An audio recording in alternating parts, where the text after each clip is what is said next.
Family Feud at the Vacation Home. A tale of entitlement and boundaries. Helen Mitchell never imagined her beloved retirement cabin would become a crime scene, let alone at the hands of her own family. What began as an idyllic lakeside haven quickly descended into jealousy, betrayal, and a shocking Thanksgiving break-in. As tensions spiral dangerously out of control, lifelong bonds shatter dramatically. Now, Helen must confront the painful truth that the greatest threats to her family's peace might just be her own daughters. Helen Mitchell never imagined her beloved retirement cabin would become a crime scene, let alone at the hands of her own family. What began as an idyllic lakeside haven quickly descended into jealousy, betrayal, and a shocking Thanksgiving break-in. As tensions spiral dangerously out of control, lifelong bonds shatter dramatically. Now Helen must confront the painful truth that the greatest threats to her family's peace might just be her own daughters. Helen and Frank Mitchell had spent their entire working lives dreaming about retirement. They often spoke fondly about leaving the busy streets of suburban Charlotte behind for the tranquil mountains of North Carolina. Frank, a retired history teacher of 73, and Helen, a former librarian who had just turned 70, wanted nothing more than a quiet place where they could enjoy their golden years surrounded by nature. They envisioned gentle mornings sipping coffee on a lakeside porch, quiet afternoons reading beneath towering pines, and peaceful evenings watching the sunset cast colors across shimmering water. Their son, James, understood this dream better than anyone. At 42, James had become successful in his career as a financial analyst. He was always the child closest to his parents, especially compared to his two older sisters, Linda, 50, and Barbara, 48. James knew Linda and Barbara had always resented his accomplishments. He'd overheard their whispers at family gatherings, thinly veiled jealousy, masked as playful sibling rivalry. James had learned early on to tread carefully around them, but his parents had sacrificed so much over the years that James wanted to ensure their dream finally became reality. Quietly, without fanfare, he began searching for properties. After months of discreet research, James found exactly what he'd hoped for: a charming log cabin nestled on 5 acres of gently sloping land, perched right above the serene waters of Lake Summit. James bought the cabin outright, a generous gift fueled by years of careful savings and a desire to give his parents a place of lasting peace. But he also knew he needed to keep the ownership secret, particularly from Linda and Barbara. The two women had increasingly made comments hinting at expectations of inheritance, often treating their parents' modest home and pension as if they were waiting trophies. James feared that revealing the truth about his gift would set off jealousy and bitterness, fracturing the family further. With Frank and Helen's blessing, James quietly placed the title of the property in his own name, promising his parents unlimited use without any financial burden. Initially, the arrangement seemed perfect. Frank and Helen joyously moved some of their cherished possessions into the cabin: Frank's beloved leather recliner, Helen's treasured collection of porcelain figurines, family photographs in elegant silver frames.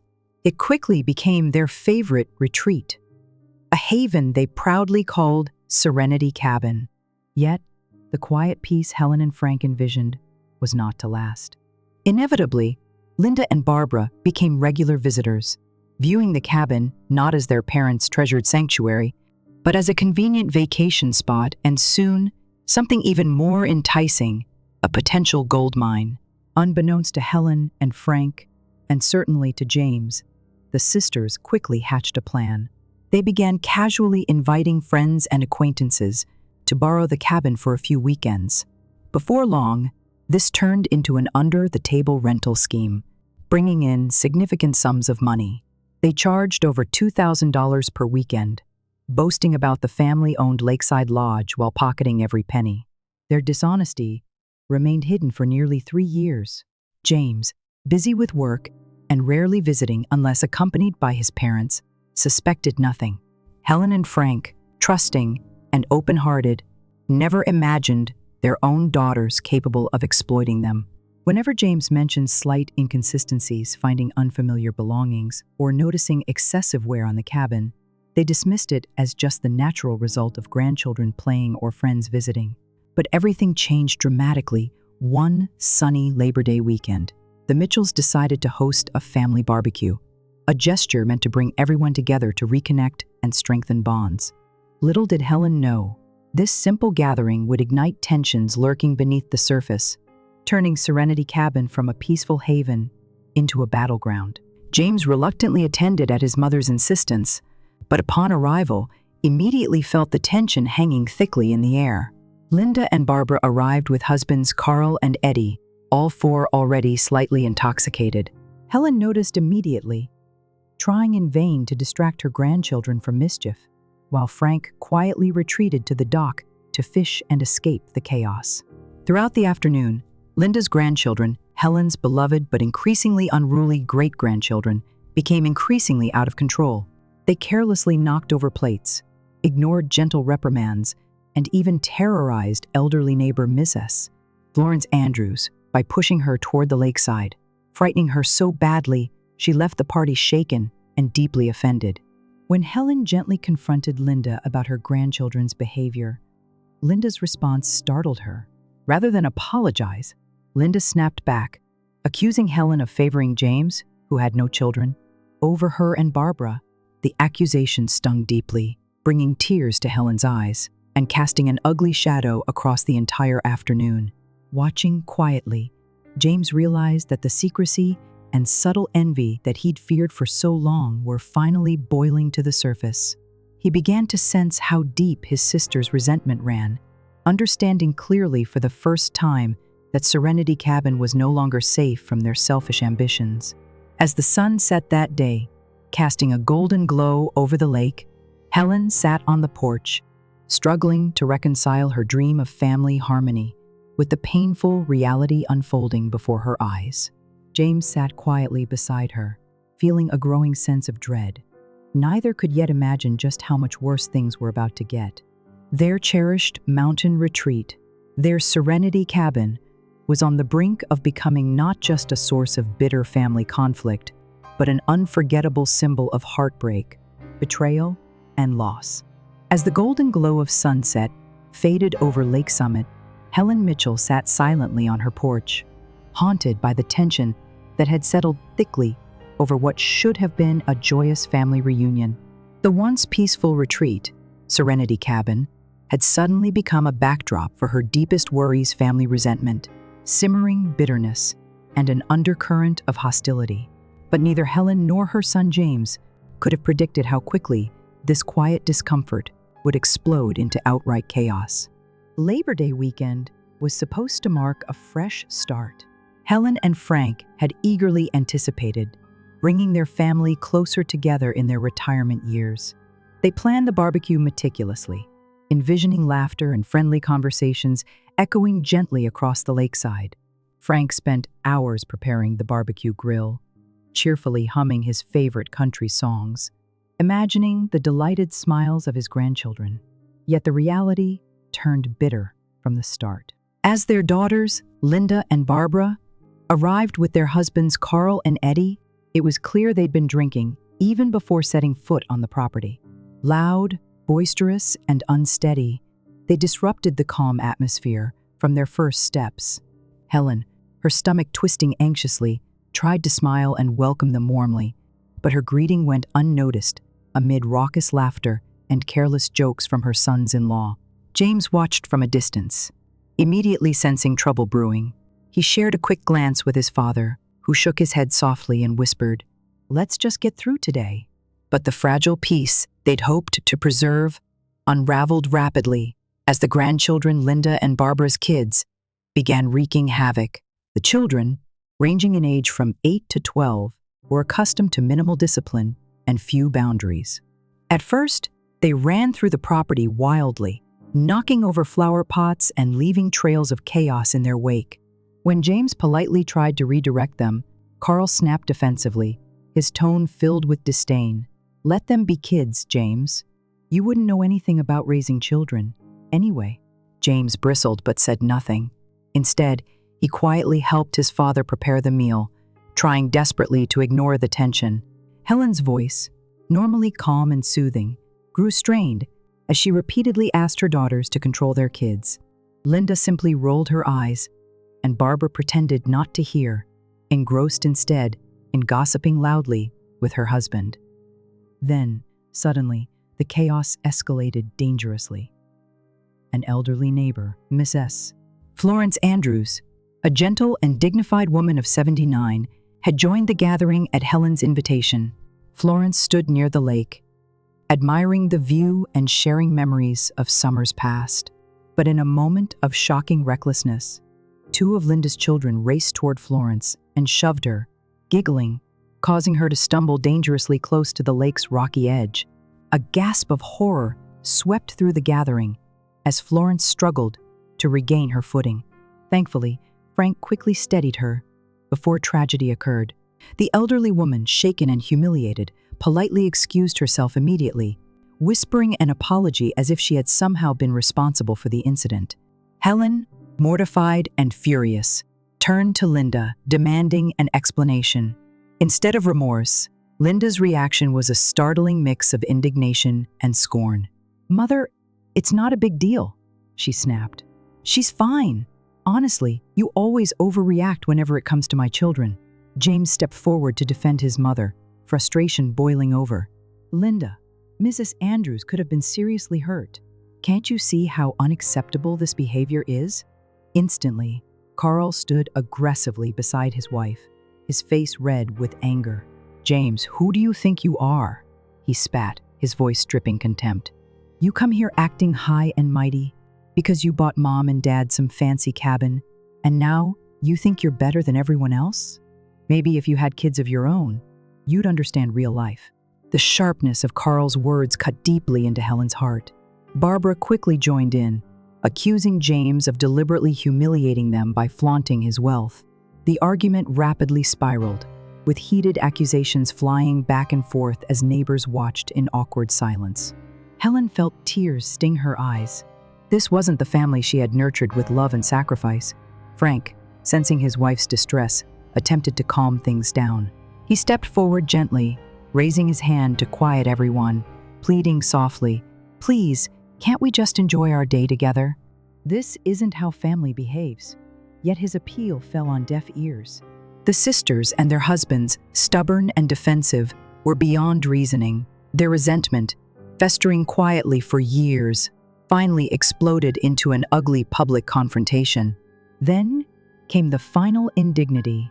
James stood near the water's edge, quietly comforting his shaken mother, when he suddenly noticed 3 children sprinting toward him, intending to shove him into the lake, as they'd done with Florence. Calmly but swiftly, James stepped aside at the last possible moment, sending the children plunging into the shallow water instead. The crowd erupted, some in laughter, others in gasps. The children emerged unharmed, but stunned, soaked, and crying dramatically. Helen watched, horrified, as Linda and Barbara exploded into an irrational rage, accusing James of deliberately endangering their children. Eddie, stumbling drunkenly, shouted threats and insults so venomous that neighbors began quietly excusing themselves, clearly embarrassed by the spectacle. Frank, watching helplessly, shook his head sadly. The dream he'd built in this peaceful place was unraveling before his eyes.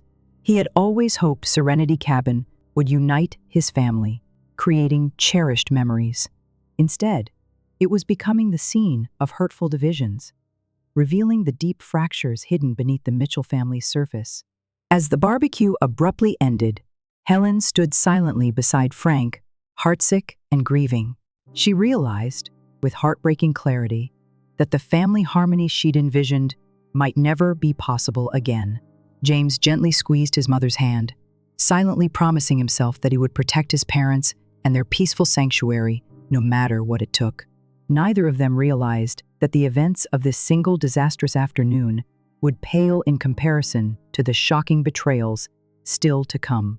As the bitter memories of that disastrous lakeside barbecue lingered, tensions within the Mitchell family intensified. What began as petty squabbles and drunken confrontations soon escalated into something darker, revealing envy, greed, and betrayal that Helen and Frank could never have imagined. In the weeks following that miserable event, James tried his best to distance himself from Linda and Barbara, knowing that the sisters held deep-seated resentment toward him. Helen frequently called her son, distraught by the behavior of her daughters, but reluctant to sever family bonds completely. James sympathized with his mother's heartache, torn between his desire to protect his parents and his increasing disillusionment with his sisters. For Linda and Barbara, resentment turned rapidly to bitterness. Both sisters were deeply insecure about their financial status. Linda, especially, had spent years trying to portray an image of affluence, leasing expensive SUVs, vacationing in flashy resorts, and hosting lavish parties she could scarcely afford. Barbara, equally obsessed with appearances, also struggled financially, although she was slightly more cautious than Linda in her extravagances. Nevertheless, both sisters saw Serenity Cabin as an opportunity to sustain their false image of wealth. Unbeknownst to James, Helen, and Frank, Linda and Barbara had secretly transformed Serenity Cabin from a treasured family retreat into their private money-making enterprise. For nearly 3 years, the sisters quietly rented the cabin to strangers, charging exorbitant rates. Weekend stays fetched upward of $2,000, and week-long visits could net over $4,000. To avoid suspicion, Linda fabricated elaborate stories to friends and family, claiming that her parents generously allowed them to use the cabin whenever they wanted. Barbara eagerly joined the deception, fully aware yet silent, complicit in the betrayal. Their scheme flourished for a while. Both sisters confidently pocketed the extra cash, treating it as their personal income. Carl and Eddie, their husbands, supported and even encouraged the deception, dismissing any guilt by claiming James owed them something due to his comparative wealth. All four maintained the arrogant belief that, somehow, James deserved to share his good fortune, whether he chose to or not. However, deceit can only survive for so long. James eventually started noticing subtle signs of misuse, unexplained scratches on walls, broken furniture hastily repaired, unfamiliar belongings scattered throughout rooms. But each time James raised suspicions, his mother gently reassured him, convincing him it was nothing. After all, the family had grown, grandchildren played there frequently. James trusted his parents' judgment and set aside his unease, though the doubts quietly lingered. One afternoon, when James decided spontaneously to drop by the cabin to leave an ATV he'd recently repaired for his father, suspicion turned to certainty. Upon arriving, James found an unfamiliar SUV parked outside, and as he approached, a family he'd never seen emerged from the cabin. A friendly woman in her late 40s cheerfully greeted him, assuming he was a caretaker. When James introduced himself as the owner's son, she seemed puzzled, replying warmly but cautiously, "Oh, Linda never mentioned a brother. She said this was her vacation home." James felt his stomach twist into knots, but rather than confront his sisters immediately, he chose to investigate quietly, confirming his suspicions through neighbors, online advertisements, and rental listings. He uncovered dozens of unauthorized bookings, families, couples, strangers, all paying Linda and Barbara handsomely for the privilege of vacationing at the Mitchell family's cherished sanctuary. When James finally confronted his sisters, the truth exploded like a powder keg. He invited both Linda and Barbara, without their husbands, to meet privately at a small diner near Charlotte. He came prepared, laying out evidence of their deceit, screenshots of rental listings, neighbors' testimonies, and details of deposits into their bank accounts. Initially, Linda laughed arrogantly, dismissing the evidence as trivial, while Barbara's face turned pale with panic. James calmly but firmly explained his disappointment, demanding an explanation. Rather than expressing remorse, Linda's response stunned him. "Honestly, James, you're such a hypocrite," she snapped defiantly, her voice rising. "You bought this cabin behind our backs, flaunted your success to Mom and Dad, and now you're angry because we made a little money off it? Why shouldn't we benefit from the family home?" James's anger rose sharply, his voice shaking with emotion. "Because it's not yours. It's not even Mom and Dad's. It was my gift to them. My savings. I bought it for them to enjoy peace, not for you to exploit." Barbara, defensive but quieter, tried pleading softly. "James, you're overreacting. We didn't hurt anyone. It was just a little extra money, we needed it. You don't understand how hard things have been." Linda angrily interrupted, her voice venomous, her eyes filled with resentment. "You've always had everything handed to you, James. Good career, perfect wife, no kids to drain your wallet. Meanwhile, we've struggled to get by. To keep up appearances, this cabin was our chance to finally have something nice." Their words wounded James deeply. He saw clearly, perhaps for the first time, that his sisters viewed him not as family, but as competition, someone who owed them simply for succeeding where they felt they failed. That day, James made a painful yet necessary decision. He demanded the keys to the cabin back, permanently revoking their privileges. As James drove away, he was emotionally exhausted, but certain he'd done the right thing. When he informed Helen and Frank about the betrayal, Helen wept openly, devastated. Frank, stoic yet visibly shaken, quietly declared he supported whatever action James felt necessary. The sisters, however, refused to accept their loss quietly. Within days, Carl and Eddie angrily confronted James at his home, demanding he reconsider. Eddie threatened vaguely, warning James he would regret causing trouble. Carl brazenly declared they'd never stop fighting for what they felt was theirs, an ominous promise James took seriously. It was clear that Linda and Barbara's envy had poisoned their judgment, transforming family bonds into hostility. James finally realized the peaceful retirement he'd envisioned for his parents had become collateral damage in a bitter battle fueled by greed and resentment. Serenity Cabin, built on dreams of love and peace, now stood at the center of family betrayal, its very walls tainted by secrets and deceit. James could only wonder anxiously what his sisters would do next. The once tranquil lakeside retreat was rapidly turning into a symbol of fractured family bonds, a place no longer safe from the deep bitterness that threatened to tear their family apart forever. In the aftermath of his painful confrontation with his sisters, James Mitchell had hoped that revoking their cabin privileges would bring the painful chapter to a close. Serenity Cabin, once the heart of Helen and Frank's peaceful retirement dreams, was now firmly locked, guarded by a reinforced gate, new keypad locks, and state-of-the-art security cameras.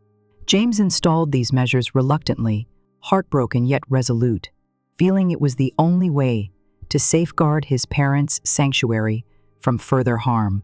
Initially, Linda and Barbara responded by launching a relentless emotional campaign against their elderly parents.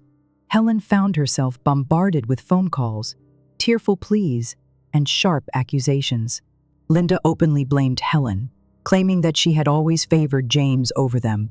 Barbara, slightly more reserved yet equally manipulative, would call late at night sobbing, demanding that her mother do the right thing and pressure James into reopening the cabin.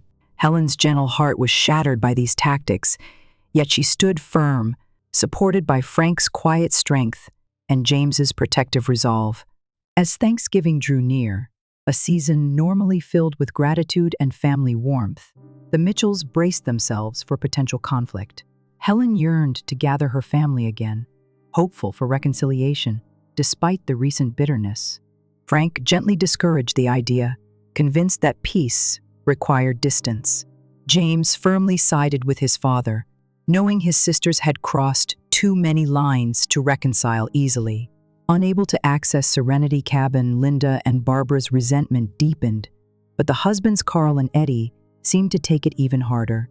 They had grown accustomed to the secret income from the cabin rentals, relying heavily on this illicit cash flow to support lifestyles far beyond their means. Eddie, who prided himself on his extravagant pickup truck, suddenly faced humiliating repossessions and mounting debts. Carl, whose reputation among his friends hinged on a flashy lifestyle, felt increasingly embarrassed and cornered. As Thanksgiving weekend approached, desperation took hold. Carl and Eddie concocted a dangerous Foolish plan, convinced they had no other choice but to reclaim the cabin by force. In their minds, Serenity Cabin wasn't just a family retreat. It represented their pride, their reputation, and their financial salvation. Fueled by resentment and too much alcohol, the two men set out for Lake Summit late on Friday afternoon. Oblivious to the consequences their impulsive actions would soon unleash. Under the dim twilight, Carl's oversized pickup rattled loudly along the winding road leading up to the cabin, headlights cutting through the evening fog. Eddie sat nervously beside him, clutching an angle grinder borrowed hastily from a neighbor's garage, his palms sweating with anxiety. They exchanged few words, each man silently wrestling with their own fears and simmering anger. Upon arriving at the property's locked gate, Carl stepped out aggressively, his face flushed red with adrenaline. Without hesitation, he powered on the angle grinder, its blade sparking furiously against the sturdy chain. Within moments, metal screeched violently and gave way. The gate swung open, damaged beyond repair. Carl smirked triumphantly, while Eddie glanced around anxiously, suddenly fearful they had crossed an irreversible line. At the cabin door, their reckless determination intensified. After several failed attempts at forcing the lock, Carl cursed bitterly and rammed his shoulder against the solid wooden frame, splintering wood, but failing to gain entry. Eddie hesitated, increasingly uneasy about the damage they were causing. But Carl, stubbornly prideful, grabbed a crowbar and pried at the utility room entrance, finally cracking it open after considerable effort. Inside, Serenity Cabin Frank and Helen's carefully preserved haven was suddenly desecrated. Carl moved through rooms with careless disregard, knocking over furniture, scattering cherished family photographs, and even breaking Helen's favorite porcelain figurine collection. Eddie watched uneasily, but offered no protest, realizing too late that Carl's anger had exploded far beyond control. Yet neither Carl nor Eddie anticipated the silent alarms that their intrusion triggered. James, who had grown wary of his sister's intentions, had wisely installed surveillance cameras weeks earlier, monitored closely by David, a vigilant caretaker and former police officer. Within minutes, David received security alerts directly on his phone, watched in disbelief as Carl and Eddie violently broke into the home, and immediately alerted the sheriff's deputies. As Carl and Eddie arrogantly walked out onto the porch, each clutching stolen bottles of expensive liquor from the pantry, bright headlights flooded the driveway. The men froze in disbelief as sheriff's deputies, guns drawn, ordered them to the ground. Carl shouted in confusion, while Eddie trembled visibly, his bravado collapsing instantly into terrified submission. Neighbors soon gathered, drawn by flashing lights and loud commotion, shocked and gossiping quietly among themselves. The deputies handcuffed Carl and Eddie, who both began loudly protesting their innocence. Carl became belligerent, cursing James loudly, even threatening violence. Eddie, panicked and frantic, begged officers for mercy, claiming it was a family misunderstanding.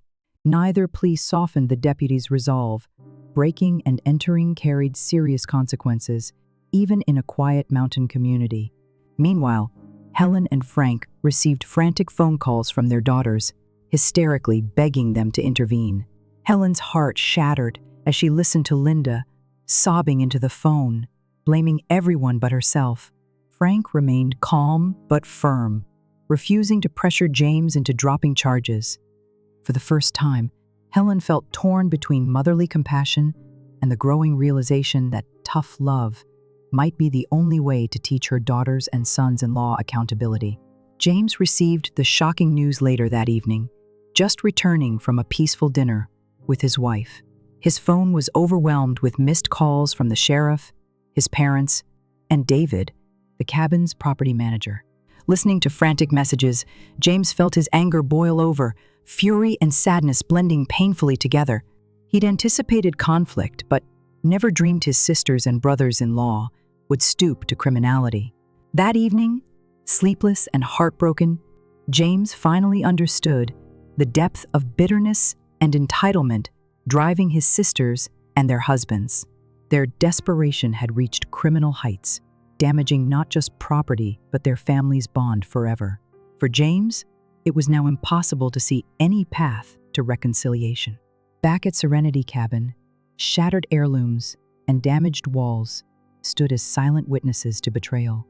A place once built upon dreams of unity now symbolized family disintegration. As Carl and Eddie spent a humiliating night in jail, James grappled with a painful new reality. The peaceful retirement he'd envisioned for Helen and Frank had been stolen, not by strangers, but by the very family they'd loved most. Serenity Cabin would never again be the haven Helen dreamed of. Instead, it had become a haunting reminder of envy's destructive power, leaving scars that might never fully heal. As James Mitchell stood in the doorway of Serenity Cabin, gazing upon the heartbreaking scene of destruction left by Carl and Eddie, he felt a profound sadness mixed with bitter anger.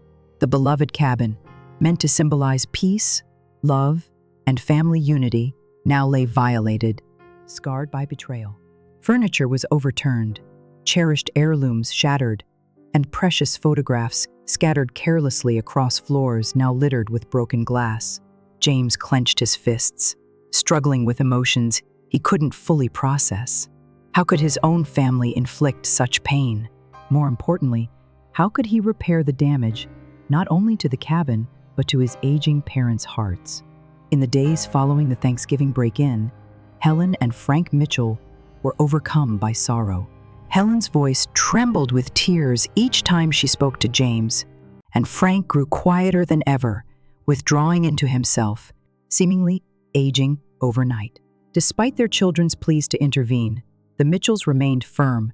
This was no longer just a petty family disagreement, it was a matter of trust, irreparably shattered.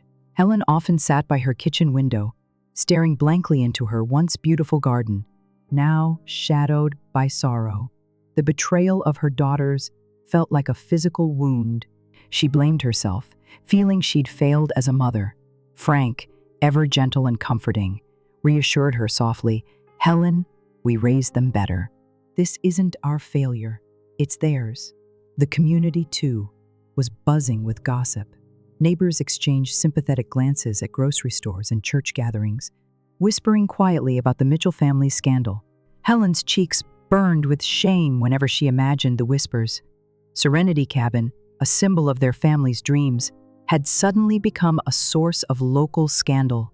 Determined to restore some sense of dignity and justice, James sought legal counsel. Although he had every right and, indeed, deep temptation to pursue full prosecution against his brothers-in-law, his attorney suggested a less emotionally taxing approach, a mediated settlement to hold Carl and Eddie accountable while setting clear boundaries with the entire family. Initially, James hesitated, fueled by anger and a deep desire to see his brothers-in-law punished. Yet, as days passed, his parents' profound sadness began to weigh heavily on his conscience. Helen and Frank deserved peace, and prolonging legal battles would only deepen their pain. With a heavy heart, James finally agreed to the proposed mediation.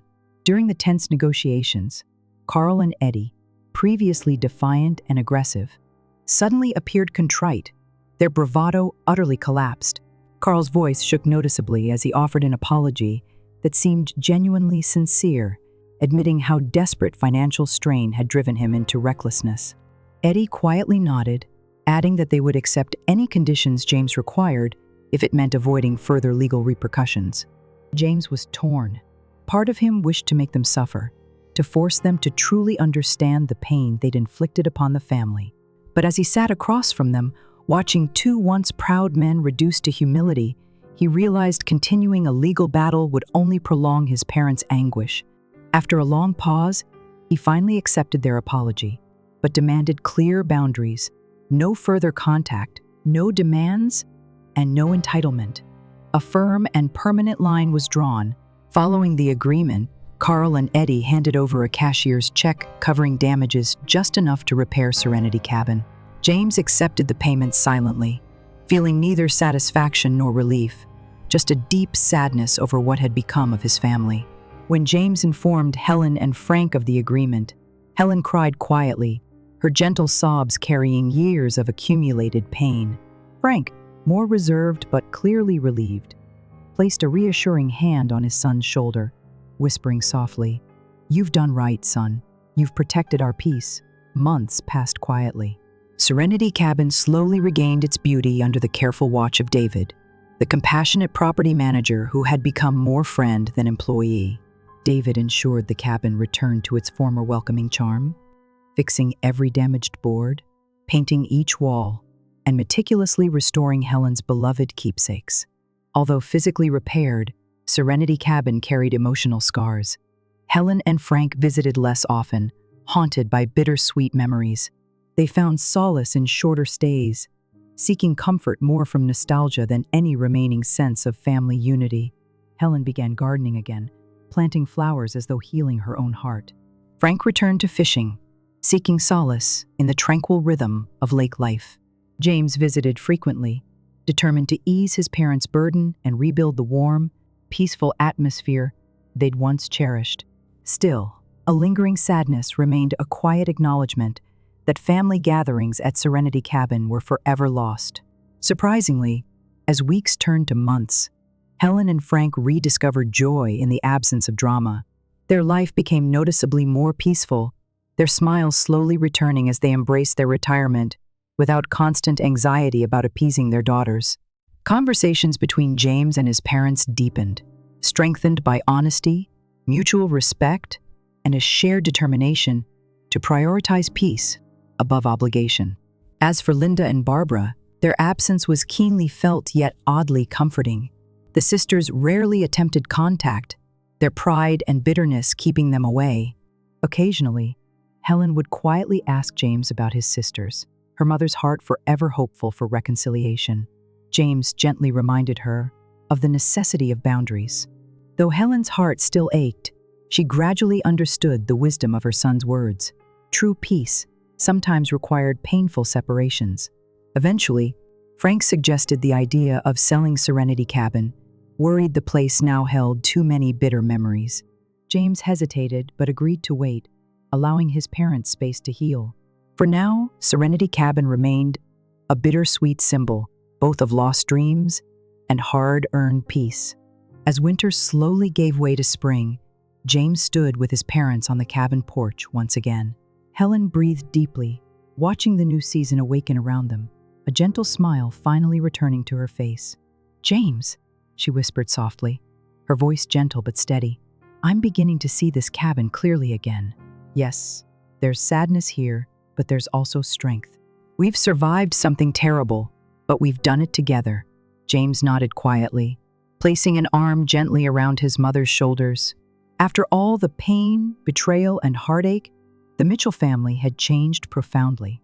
But perhaps, in the end, the peace they'd longed for had finally arrived, not through perfect family harmony, but through courage, strength, and the wisdom to let go. The heartbreaking story of Serenity Cabin reminds us of the profound importance of establishing healthy boundaries, even within our closest relationships. Helen and Frank Mitchell's experience is a powerful reminder that love and generosity, if taken for granted, can tragically devolve into resentment and betrayal. We all long for peaceful, harmonious family connections, particularly as we grow older and seek comfort in life's simpler joys. Yet, Helen's painful realization that sometimes the greatest threat to peace can emerge from those closest to our hearts is a stark lesson that boundaries aren't selfish. Rather, they're essential for protecting our emotional well-being. The Mitchell struggle underscores the importance of communicating clearly, honestly, and assertively, reinforcing respect as the foundation of lasting family unity. Ultimately, their journey teaches us that it's never too late to reclaim our dignity, set firm limits, and embrace the peace we deserve, no matter how challenging the path toward healing may seem.